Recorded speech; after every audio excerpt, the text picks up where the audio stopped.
Hi everyone, this is Simple Dad here. In this video, I'll show you how to turn on separate app sound output on your Samsung S25 Ultra. So your Samsung S25 Ultra lets you send audio from one app like YouTube through your phone speaker and another app like Netflix through your Bluetooth device simultaneously.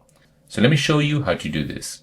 So here you need to go ahead and bring down the notification bar, then tap on settings.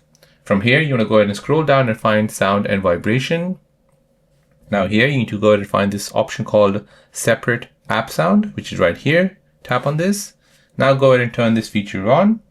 And now here you want to go ahead and select what app you want to select. So for example, YouTube. Now here you want to go ahead and decide the audio, where you want the audio to come out from, the phone or Bluetooth. So if you're watching YouTube on your phone, so you want to leave it on the phone. And now whatever audio you share through Bluetooth, that'll come out from Bluetooth.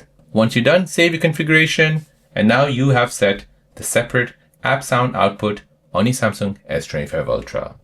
The benefit of this is that you can listen to different content from different sources at the same time.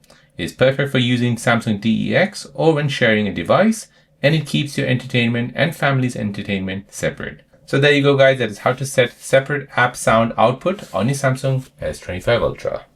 If you're new on the channel and you want to find out more about your iPhone, your Android phone, or any other social media apps, then don't forget to subscribe to this channel to become a part of the Simple Dad community.